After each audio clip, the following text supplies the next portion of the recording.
ಈ ಅಳತೆಯಲ್ಲಿ, ಈ ಲೋಟದ ಅಳತೆಯಲ್ಲಿ ನಾನು ತಗೊಂಡಿದ್ದೀನಿ ಎಲ್ಲ ಅಳತೆನೂ. ನೀರಿನ ಅಂಶ ಹಾಕೋದು ಬೇಡ, ಎಣ್ಣೆಲೆ ಬೇಯ್ಕೊಳ್ಳಿ, ಬದನೆಕಾಯಿ ಆಗಲಿ ಅಥವಾ ಬಟಾಣಿ ಆಗಲಿ ಎರಡೂ. ತುಂಬ ತರಿಯಲ್ಲ ನೋಡಿ. ಈಗ ಅನ್ನ ಕಲ್ಸಕ್ಕೆ ವಾಂಗಿಬಾತ್ ಪಲ್ಯ ರೆಡಿ. ಅದಕ್ಕೆ ಆಗಾಗಿರ್ತಕ್ಕಂಥ ಅದಾದ ಪದಾರ್ಥಗಳು ಬಿದ್ದಾಗಲೇ ಅಷ್ಟೇ ಅದಕ್ಕೆ ರುಚಿ ಕೊಡೋದು ಸರ್.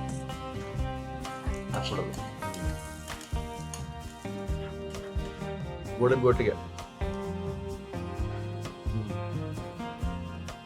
ಇದು ಸೊ ವಾಂಗಿಬಾತ್ ಅಂತ ನಾವು ಕಲ್ಪನೆ ಮಾಡ್ಕೊಂಡ್ ಬಂದಿರ್ತೀವಲ್ಲ, ಅವು ನಾಲ್ಗೆ ಅದನ್ನ ಕಲ್ಪನೆ ನಿಜ ಮಾಡ್ಬೇಕು, ಹಂಗಿರ್ಬೇಕು. ಅದ್ಭುತವಾಗಿದೆ.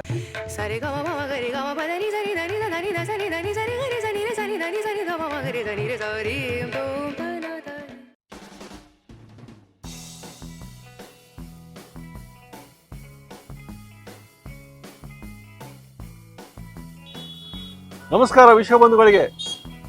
ಅದೇ ಭೂಮಿ, ಅದೇ ಬಾನು, ಅದೇ ಮೈಸೂರು, ಅದೇ ಭೋಜನ ಪ್ರಿಯ, ಅದೇ ದೀಪಾ ಮೇಡಮ್. ಇವತ್ತು ದೀಪಾ ಮೇಡಮ್ ಅವರು ವಾಂಗಿಬಾತ್ ಪೌಡರ್ನ ಅವರ ಶೈಲಿಯಲ್ಲಿ ತೋರಿಸಿ ಕರೆದ್ಬಿಟ್ರು.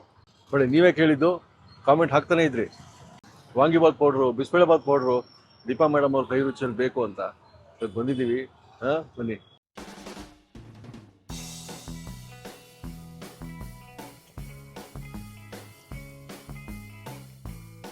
ವಾಂಗಿಬಾತ್ ಪುಡಿ ಮಾಡ್ಕೊಡಿ, ಮಾಡೋದನ್ನ ತೋರಿಸಿ ಅಂತ ಸುಮಾರು ಜನ ಚಾನಲ್ ಅಲ್ಲಿ ಕೇಳಿದ್ದಾರೆ.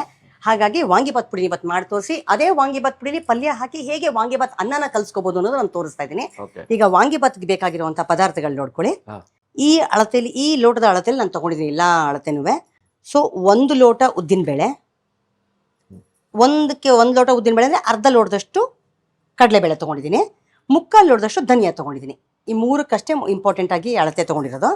ಕಡಲೆಬೇಳೆ, ಉದ್ದಿನಬೇಳೆ, ಧನಿಯಾ ನೋಡಿ, 4ರಿಂದ 5 ಕಾಳು ಲವಂಗ, 2 ಎಸಳು ಚಕ್ಕೆ, ಚೂರು ಒಂದು ಉಂಡೆಲಿ ಒಂದು 45 ಭಾಗ ಬರೋಷ್ಟು ಒಂದು ಜಾಕಾಯಿ, ಒಂದು 3ರಿಂದ 4 ಎಸಳು ಜಾಪತ್ರೆ, ಕರ್ಬೇವಿನ ಸೊಪ್ಪಿನ ದಳ, ಬೇಕಾಗಿರೋಂಥ ಇಂಗು. ಈಗ ಪುಡಿ ಹುರ್ಕೊಳ್ಳೋದನ್ನು ತೋರಿಸ್ತೀನಿ ನಿಮಗೆ. ಮತ್ತು ಒಂದು 15ರಿಂದ 20 ಕಂಪ್ಲೀಟಾಗಿ ಬ್ಯಾಡಗಿ ಮೆಣಸಿನಕಾಯಿ ತೊಗೊಂಡಿದ್ದೀನಿ. ನಾನು ಯಾವಾಗಲೂ ಹೇಳ್ತೀನಿ, ಖಾರಕ್ಕೆ ಪ್ರಾಮುಖ್ಯತೆಗಿಂತ ರುಚಿಗೆ ಪ್ರಾಮುಖ್ಯತೆನ ಕೊಡ್ತೀನಿ ನಾನು. ಹಾಗಾಗಿ ನಾನು ಬರೀ ಬ್ಯಾಡಗಿ ಮೆಣಸಿನಕಾಯಿ ಉಪಯೋಗಿಸಿದ್ದೀನಿ. ಇನ್ನು ಕೆಲವರು ಬೇಡ, ನಂಗೆ ಸ್ವಲ್ಪ ಒದಗಬೇಕು, ಪುಡಿ ಬೇಗ ಮಾಡಿದ ತಕ್ಷಣ ಬೇಗ ಖಾಲಿಯಾಗಿ ಹೋಗುತ್ತೆ ಅಂತ ಅನ್ನೋರು ಒಂದು 10ರಿಂದ 12 ಬ್ಯಾಡಗಿ ಮೆಣಸಿನಕಾಯಿ ತೊಗೊಳ್ಳಿ. 8ರಿಂದ 10 ಗುಂಟೂರು ಮೆಣಸಿನಕಾಯಿನ ತೊಗೊಂಡ್ರೆ ಅವಾಗ ಖಾರನೂ ಬರುತ್ತೆ, ಬಣ್ಣನೂ ಬರುತ್ತೆ. ನಾನಿಲ್ಲಿ ಪೂರ್ತಿಯಾಗಿ ಬ್ಯಾಡಗಿ ಮೆಣಸಿನಕಾಯಿನ ಬಳಸ್ತಾ ಇದ್ದೀನಿ. ಸ್ವಲ್ಪ ಎಣ್ಣೆ ಹಾಕ್ತೀನಿ. ಎಣ್ಣೆ ಕಾದಿದೆ. ಫಸ್ಟು ಎಣ್ಣೆಗೆ ಸ್ವಲ್ಪ ಹಿಂಗೆ ಹಾಕೋತೀನಿ. ಹಿಂಗು ಸರ್, ಒಬ್ಬೊಬ್ಬರು ಒಂದೊಂದು ಥರ ಮಾಡ್ತಾರೆ. ಕಡಲೆಬೇಳೆ, ಉದ್ದಿನಬೇಳೆ ಎಲ್ಲ ಮಸಾಲೆಗಳು ಕೆಲವರು ಒಟ್ಟಿಗೆ ಹಾಕೊಂಡೇ ಹುರಿತಾರೆ. ಬಟ್ ನಾನು ಅದ್ರ ಪರಿಮಳ ಸಪ್ರೇಟಾಗಿ ಸಿಗ್ಲಿ ಅನ್ನೋ ಒಂದು ಉದ್ದೇಶಕ್ಕೋಸ್ಕರ ಫಸ್ಟ್ ನೋಡಿ ಚಕ್ಕೆ ಹಾಕೋತಾ ಇದ್ದೀನಿ. ಚಕ್ಕೆ ಲವಂಗ ಫಸ್ಟ್ 2 ನಿಮಿಷ ಬಾಡಿಸ್ಕೋತೀನಿ. ಈಗ ಜಾಕಾಯಿ ಹಾಕೊಂಡೆ, ಜಾಪತ್ರೆ, ಇದಿಷ್ಟನ್ನು ಸ್ವಲ್ಪ ಒಂಚೂರು ಅದರ ಪರಿಮಳ ಬಿಡೋವರೆಗೂ ಸ್ವಲ್ಪ ಹುರ್ಕೋತೀನಿ. ಸರ್, ಇದು 2 ನಿಮಿಷ ಆಗಿದೆ.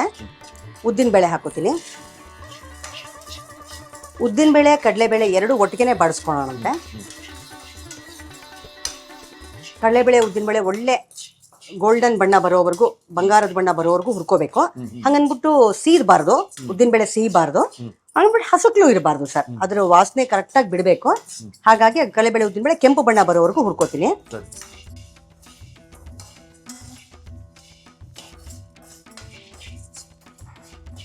ನೋಡಿ, ಕೆಂಪು ಬಣ್ಣಕ್ಕೆ ಬರ್ತಿದೆ ಕಡಲೆಬೇಳೆ, ಉದ್ದಿನಬೇಳೆ ಎರಡೂ. ಈ ಧನಿಯಾ ಸ್ವಲ್ಪ ಉಗುರು ಬೆಚ್ಚಗಾದ್ರೆ ಸಾಕು, ಹಾಗಾಗಿ ಈಗ ಹಾಕೋತೀನಿ. ಕರ್ಬೇವಿನ ಸೊಪ್ಪಿನ ಎಸಳು,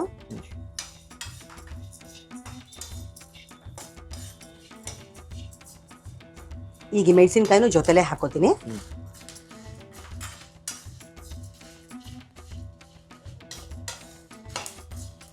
ಮೆಣಸಿನಕಾಯಿ ಸ್ವಲ್ಪ ಬಿಸಿ ಬರಬೇಕು, ಹಾಗಾಗಿ ಒಂದು 3ರಿಂದ 4 ನಿಮಿಷ ಬಾಡಿಸ್ಕೊಳ್ಳೋಣ. ಸರ್, ಈಗ ಮೆಣಸಿನಕಾಯಿ ಆಗಿದೆ.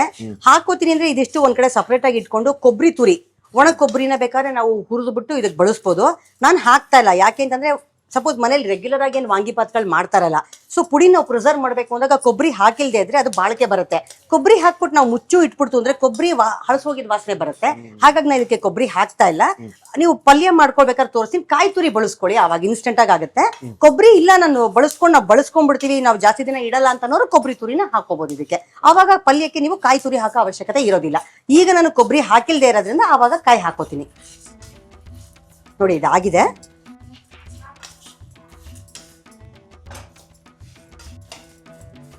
ಆಯ್ತು ಸರ್, ಇದನ್ನು ಸರ್ ಈಗ ಪುಡಿ ನಾನು ಮಿಕ್ಸಿ ಪುಡಿ ಮಾಡ್ಕೊಳ್ಳೋವರೆಗೂ ಪಲ್ಯ ಬಾಡ್ಸಕ್ ಹಾಕೊಂಡ್ಬಿಡ್ತೀನಿ. ಸೊ ಪಲ್ಯ ಬೇಯ್ದೊಳಗೆ ಪುಡಿ ಆಗುತ್ತೆ, ಪುಡಿ ಮಿಕ್ಸ್ ಮಾಡಿ ವಾಂಗಿಬಾತ್ ಪಲ್ಯ ರೆಡಿ ಆಗಕ್ಕೆ ಸರಿ ಹೋಗುತ್ತೆ. ಸರ್ ಒಂದು 5 ರಿಂದ 6 ಸ್ಪೂನ್ ಎಣ್ಣೆ ಹಾಕೊಂಡಿದ್ದೀನಿ ಇದಕ್ಕೆ. ಒಂದು 6 ರಿಂದ 7 ಬದನೆಕಾಯಿನ ತೊಳೆದು ನೀರಲ್ಲಿ ಹೆಚ್ಚಿಟ್ಕೊಂಡಿದ್ದೀನಿ. ಸರ್ ಎಣ್ಣೆ ಕಾದಿದೆ, ಸ್ವಲ್ಪ ಹಿಂಗ ಹಾಕೋತೀನಿ.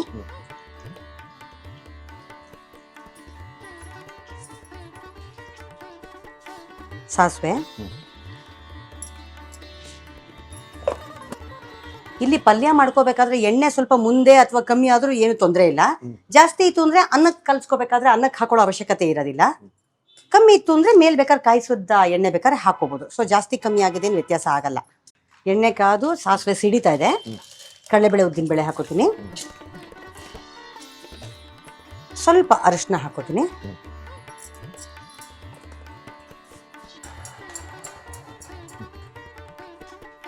ಕಡಲೆಬೇಳೆ ಕೆಂಪಗಾಗ್ತಾ ಇದೆ, ಕಪ್ಪಗಾಗೋದು ಬೇಡ, ಕೆಂಪಗಾಗ್ತದೆ. ಸೊ ಈಗ ತೊಳೆದು ಹೆಚ್ಚಿಟ್ಕೊಂಡಿರೋಂಥ ಬದನೆಕಾಯಿ ಹಾಕೋತಾ ಇದ್ದೀನಿ. 6 ರಿಂದ 7 ಬದನೆಕಾಯಿನ ಸಣ್ಣಕ್ಕೆ ಹೆಚ್ಕೊಂಡಿದ್ದೀನಿ. ತೊಳೆದು ಇಟ್ಕೊಂಡಿರೋಂಥ ಬಟಾಣಿ ಇಟ್ಕೊಂಡಿದ್ದೀನಿ. ನಾನು ಇವತ್ತು ವಾಂಗಿಬಾತ್ಗೆ ಬದನೆಕಾಯಿ ಮತ್ತೆ ಬಟಾಣಿ ಹಾಕ್ತಾ ಇದ್ದೀನಿ. ಹಾಕೋರು ದಪ್ಪಮೆಣಸಿನಕಾಯಿ, ಆಲೂಗೆಡ್ಡೆ, ಬಟಾಣಿ ಬೇಕಾದ್ರೆ ಹಾಕೋಬಹುದು. ಕಾಂಬಿನೇಷನ್ ತುಂಬಾ ಚೆನ್ನಾಗಿ ಬರುತ್ತೆ. ವಾಂಗಿಬಾತ್ ಅಂದ್ರೆ ಬದನೆಕಾಯಿ ತುಂಬಾ ಇಂಪಾರ್ಟೆಂಟ್. ಇವತ್ತು ಬದನೆಕಾಯಿ ಮಾಡಿ ತೋರಿಸ್ತಾ ಇದ್ದೀನಿ. ಇದು ಹಸಿ ಬಟಾಣಿ ಆಗಿರೋದ್ರಿಂದ ಬದನೆಕಾಯಿ ಜೊತೆ ಬೆಂದ್ಕೊಂಡ್ರೆ ಸಾಕು. ಇಲ್ಲೇ ಹಾಕೋತೀನಿ.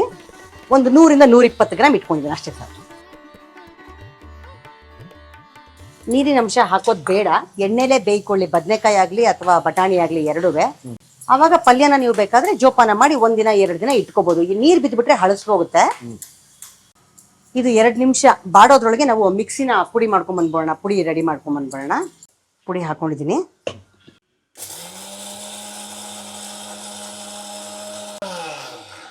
ಇದು ತುಂಬಾ ನುಣ್ಣಗಾಗೋದು ಬೇಡ, ಒಂದು 80% ಆದ್ರೆ ಸಾಕು. ನೋಡಿ ಇಲ್ಲಿ ತುಂಬಾ ತರಿಯಲ್ಲ, ಹಂಗನ್ಬಿಟ್ಟು ಮಸಾಲೆ ಪದಾರ್ಥಗಳೆಲ್ಲ ನುರ್ತಿದೆ. ತುಂಬಾ ನುಣ್ಣಗಾಗೋದು ಬೇಡ. ಈ ಹದಕ್ಕೆ ಮಾಡ್ಕೊಂಡಿದೀನಿ. ನಾನು ಈಗ ನಿಮಗೆ ತೋರಿಸಿರೋ ಅಳತೆ ನಾನು ಏನ್ ಪುಡಿ ಮಾಡ್ಕೊಂಡು ಅದನ್ನೇ ಹೆಚ್ಚು ಕಮ್ಮಿ 6 ರಿಂದ 7 ಜನಕ್ಕೆ ವಾಂಗಿಬಾತ್ ಪುಡಿನ ಕಲಿಸ್ಬೋದು. ಇವತ್ತು ನಾನು ಪಲ್ಯನ 2 ರಿಂದ 3 ಜನಕ್ಕೆ ಅಷ್ಟೇ ರೆಡಿ ಮಾಡ್ಕೊಂಡಿದ್ದೀನಿ. ಹಾಗಾಗಿ ಪುಡಿ ಅಷ್ಟೊಂದು ಹಾಕೋದಿಲ್ಲ. ನಾನು ಆಗ್ಲೇ ಹೇಳಿದಂಗೆ ಕೊಬ್ಬರಿ ತುರಿ ಹಾಕಿದ್ರೆ ಕೆಟ್ಟೋಗ್ಬಿಡುತ್ತೆ ಅಂತ ಅಂದ್ಬಿಟ್ಟು ಕೊಬ್ಬರಿ ತುರಿ ಬಳಸಿಲ್ಲ.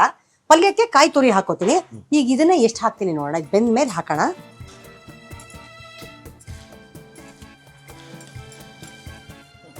ಇದು ಬದನೆಕಾಯಿ ಆಗಿರಿಂದ ತುಂಬಾ ಹೊತ್ತೇನು ಬೇಯಿಸೋಂಥ ಅವಶ್ಯಕತೆ ಇಲ್ಲ. ಆಲೂಗೆಡ್ಡೆ ಆಗಿದ್ರೆ ಸ್ವಲ್ಪ ಲೇಟ್ ಆಗ್ತಿತ್ತು ಒಂದು ಸ್ವಲ್ಪ. ಸೊ ಬದನೆಕಾಯಿ ಮತ್ತೆ ದಪ್ಪಮೆಣಸಿನಕಾಯಿ ಎಲ್ಲ ಬೇಗ ಬೆಂದೋಗುತ್ತೆ. ಈಗ ನೋಡಿ 80 ಭಾಗದಷ್ಟು ಬೆಂದಿದೆ. ಉಪ್ಪು ಹಾಕ್ತಾ ಇದ್ದೀನಿ.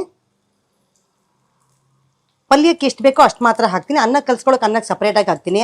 ಯಾಕೆ ಹಾಗೆ ಮಾಡ್ತೀನಿ ಅಂತಂದ್ರೆ ಕೆಲವು ಸಲ ಅನ್ನ ಅಷ್ಟು ಅವಶ್ಯಕತೆ ಇಲ್ಲ. ಈ ಪಲ್ಯ ಇಟ್ಕೋತು ಅಂದ್ರೆ ಚಪಾತಿ, ದೋಸೆ ಇಂಥದ್ದು ಕೂಡ ಬಾಡಿಸ್ಕೊಳಕ್ ಬಳಸ್ಬೋದು. ಹಾಗಾಗಿ ನಾನು ಇದಕ್ಕೆ ಪಲ್ಯಕ್ಕೆ ಎಷ್ಟು ಬೇಕೋ ಅಷ್ಟು ಮಾತ್ರ ಉಪ್ಪು ಹಾಕ್ತಿದ್ದೀನಿ. ಉಪ್ಪು ಹಾಕಿದ್ದೀನಿ. ಸ್ವಲ್ಪ ಕಿವುಚಿ ಹಿಂಡಿಟ್ಕೊಂಡಿರೋಂತಹ ಹುಣಸೆ ರಸ.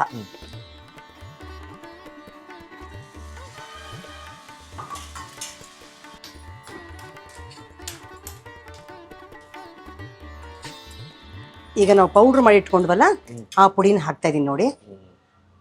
ಸರ್ 2-3 ಜನಕ್ಕೆ 3 ಸ್ಪೂನ್ ಸರ್, ಬೇಕಾದಷ್ಟು 3 ಸ್ಪೂನ್ ಬೇಕಾದಷ್ಟು. ನೋಡಿ ಇಲ್ಲಿ ಇನ್ನೂ 1 ರೌಂಡ್ 5 ಜನಕ್ಕೆ ಆಗೋಷ್ಟು ಪುಡಿ ಮಿಗಿಸ್ಕೋಬಹುದು.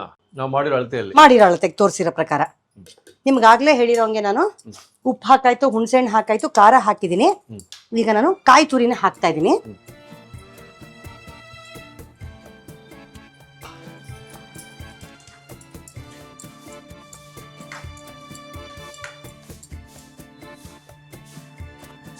ಬದನೆಕಾಯಿ ತುಂಬಾ ಬೇಯಿಸ್ಕೊಂಡ್ಬಿಟ್ರೆ ಏನಾಗುತ್ತೆ ಅಂದ್ರೆ ಬಾಡಿಸಿದಾಗ ಮತ್ತೆ ಕಲ್ಸಕ್ ಹೋದಾಗ್ಲೇ ಬದನೆಕಾಯಿ ಪೂರ ಒಡೆದೋಗುತ್ತೆ, ಹೋಳ್ ಸಿಕ್ಕೋದಿಲ್ಲ. ಹಾಗಾಗಿ ನಾನು 75-80 ಭಾಗದಷ್ಟು ಬೇಯಿಸ್ಕೊಂಡ್ರೆ ಇನ್ನು ಮಿಕ್ಕಿದ್ದೆಲ್ಲ ಉಪ್ಪು, ಹುಳಿ, ಖಾರ, ಕಾಯಿ ತುರಿ ಹಾಕಿ ಬಾಡಿಸೋವರೆಗೂ ಇನ್ನೊಂದು 10% ಬೆಂದ್ಕೊಂಡು ಬಾಯಿಗೆ ಹದವಾಗಿ ಸಿಕ್ಕುತ್ತೆ. ಹಾಗಾಗಿ 70 ಭಾಗ 80 ಭಾಗ ಬೇಯಿಸ್ಕೊಳ್ಳಿ ಅಂತ ಹೇಳಿದ್ದು. ನೋಡಿ, ಈಗ ಅನ್ನ ಕಲ್ಸಕ್ಕೆ ವಾಂಗಿಬಾತ್ ಪಲ್ಯ ರೆಡಿ. ಈಗ ಅನ್ನ ಮಾಡ್ಕೊಂಡಿದೀನಿ, ಅನ್ನ ಆರಾಕ್ತೀನಿ ಇವಾಗ. ಸರ್ ನೋಡಿ, ಅನ್ನ ಮಾಡಿ ಆರಾಕಿಟ್ಕೊಂಡಿದೀನಿ, ಪಲ್ಯ ರೆಡಿ ಇದೆ. ಈಗ ಈ ಪಲ್ಯನ ಹಾಕೋಣ. ನಾನು ಆಗ್ಲೇ ಹೇಳ್ದಂಗೆ ನೋಡಿ, ಅಷ್ಟೇ ಎಷ್ಟು ಮಾಡಿದ್ರು ಕೂಡ ಪಲ್ಯ ಒದಗುತ್ತೆ. ಹಾಗಾಗಿ ಪಲ್ಯಕ್ಕೆ ನೀರ್ ಸೋಕಿದ್ರಿಂದ ನಾನು ಎತ್ತಿಟ್ಕೋಬಹುದು ಅಂತ ಆಗ್ಲೇ ಹೇಳಿದೆ. ಈಗ ಪಲ್ಯ ಹಾಕೋತೀನಿ.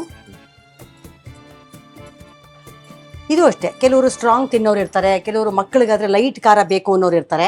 ಹಾಗಾಗಿ ಪಲ್ಯದ ಅಳತೆ ನೋಡ್ಕೊಂಡು ನೀವು ಕಲ್ಸ್ಕೋಬಹುದು. ಕರ್ಬೇವಿನ ಸೊಪ್ಪು ಹಾಕೋತೀನಿ ಮೇಲ್ಗಡೆ.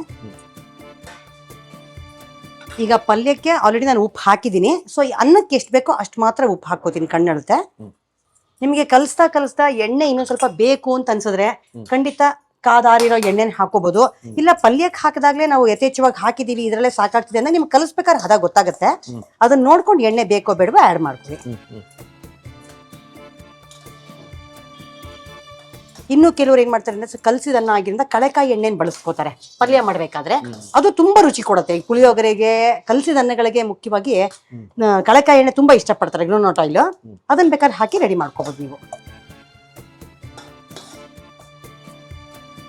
ಮೊದಲನೇ ಸಲ ಮಾಡಿದಾಗ ನಿಮ್ಗೆ ಸ್ವಲ್ಪ ಅಳತೆ ಗೊತ್ತಾಗಲ್ಲ, ಯಾಕೆಂದ್ರೆ ಪುಡಿಗೆ ನಾವು ಬ್ಯಾಡಗಿ ಮೆಣಸಿನಕಾಯಿ ಹಾಕಿದಾಗ ಬರೀ ಬಣ್ಣ ಬಂದಿದ್ಯಾ ಅಥವಾ ನಿಜವಾಗ್ಲೂ ಖಾರ ಬಿಟ್ಟಿದ್ಯಾ ಅಂತ ಸ್ವಲ್ಪ ಪಲ್ಯದ ಹದ ನೋಡಿನೇ ಮೊದಲನೇ ಸಲ ಕಳಿಸಿದಾಗ ಒಂಚೂರು ರುಚಿ ನೋಡ್ರಿ. ಉಪ್ಪು ಖಾರ ಇನ್ನು ತಡೆಯುತ್ತೆ ಅಂತಂದ್ರೆ ಪಲ್ಯಗಳಿಗೆ ಹಾಕೊಳ್ಳಿ. ಹಂಗೆ ಪಲ್ಯ ಮಾಡ್ಕೋಬೇಕಾದ್ರೆ ನಿಮಗೆ ಸ್ವಲ್ಪ ಜಾಸ್ತಿ ಖಾರ ಬಿದ್ದ್ಬಿಟ್ಟಿದೆಪ್ಪ ಪುಡಿ ಹುರ್ಕೋಬೇಕಾದ್ರೆ ಅಂದಾಗ ಹಾಕೋ ಅಳತೆನೆ ಬೇಕಾದ್ರೆ 2 ಸ್ಪೂನ್ ಮಾಡ್ಕೋಬಹುದು, 3 ಸ್ಪೂನ್ ಬದಲು. ಒಂದ್ಸಲ ಮಾಡಿದಾಗ ನಿಮ್ಗೊಂದು ಅಳತೆ ಸಿಕ್ಕುತ್ತೆ. ವಿಶೇಷವಾಗಿ ಹುಳಿ ಪುಡಿ ರುಚಿನೇ ಬೇರೆ, ಬಿಸಿಬೇಳೆಬಾತ್ ಪುಡಿ ಮಾಡಿದಾಗ ಬರುವಂತಹ ಒಂದು ಘಮನೇ ಬೇರೆ. ಅದಕ್ಕೆ ಆಗಿರ್ತಕ್ಕಂಥ ಅದಾದ ಪದಾರ್ಥಗಳು ಬಿದ್ದಾಗ್ಲೇ ಅಷ್ಟೇ ಅದಕ್ಕೆ ರುಚಿ ಕೊಡೋದು ಸರ್. ಸುಮ್ನೆ ಈಗ ಎಲ್ಲ ಪದಾರ್ಥಗಳು ಹಾಕಾಗಿದೆ. ಅಲಂಕಾರಕ್ಕೋಸ್ಕರ ಸ್ವಲ್ಪ ಚೂರಿ ಎಣ್ಣೆ ಹಾಕೊಂಡು ಗೋಡಂಬಿನ ಫ್ರೈ ಮಾಡಿ, ಯಾಕೆ ತುಪ್ಪದಲ್ಲೇ ಮಾಡೋ ಹಸಿ ಪದಾರ್ಥಗಳಿಗೆ ತುಪ್ಪದಲ್ಲಿ ಕರಿತೀನಿ. ಇದು ಖಾರದ ಪದಾರ್ಥ ಆಗಿಂದ ಕೆಲವರು ತುಪ್ಪ ಇಷ್ಟಪಡೋದಿಲ್ಲ ವಾಂಗಿಬಾತ್ಗೆ. ಹಾಗಾಗಿ ಎಣ್ಣೆನೇ ಹಾಕೊಂಡಿದ್ದೀನಿ. ಎಣ್ಣೆ ಜೊತೆಗೆ ಒಂದು 4 ಗೋಡಂಬಿ ಹಾಕಿ ಕರೆದು ಅದಕ್ಕೆ ಹಾಕ್ತೀನಿ. ಚೂರು ಎಣ್ಣೆಗೆಂಪು ಬೆಣ್ಣ ಬರಲಿ ಅಷ್ಟೇನೆ. ನಿಮಗೆ ಅಲಂಕಾರಕ್ಕೆ ನಮಗೆ ರುಚಿ. ಕೆಂಪು ಬಣ್ಣ ಬರ್ತಾ ಇದೆ ಸರ್. ನೋಡಿ, ಎಣ್ಣೆಗೆಂಪು ಬಣ್ಣ ಬರ್ತಾ ಇದೆ. ಆಫ್ ಮಾಡ್ತೀನಿ.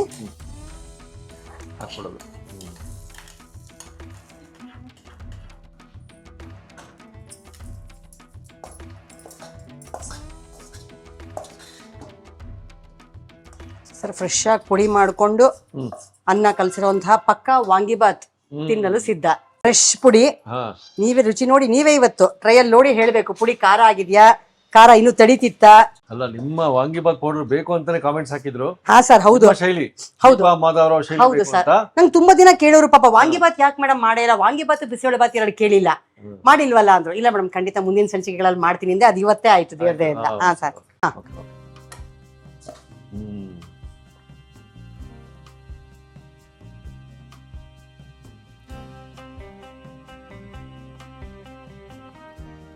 ಸರ್ ಈಗ ತಾನೇ ಪುಡಿ ಹುರಿದು ಪಲ್ಯ ಮಾಡಿ ಫ್ರೆಶ್ ಆಗಿ ಅನ್ನ ಕಲಸಿರೋ ವಾಂಗಿಬಾತ್ ಟೇಸ್ಟ್ ನೀವು ನೋಡಿ ಹೇಗಿದೆ ಅಂತ ಹೇಳಿದ್ರೆ ಸಮಾಧಾನ ಆಗುತ್ತೆ.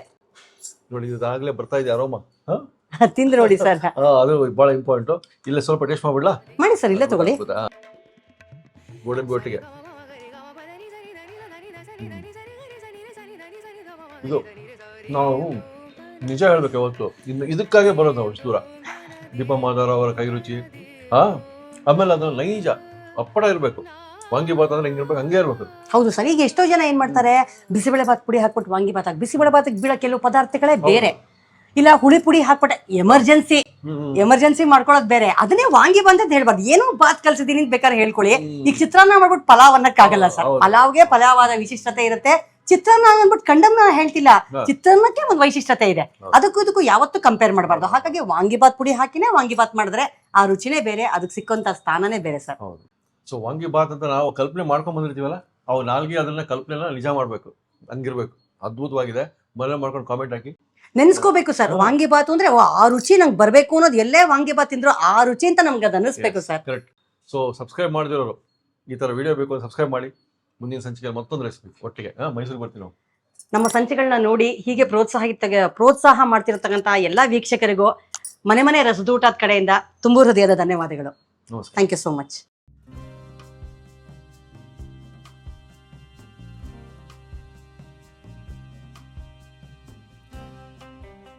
ಇನ್ನೂ ಅನೇಕ ಸ್ವಾದಿಷ್ಟ ರೆಸಿಪಿಗಳಿಗಾಗಿ ಸಬ್ಸ್ಕ್ರೈಬ್ ಮಾಡುವುದನ್ನು ಮರೆಯಬೇಡಿ.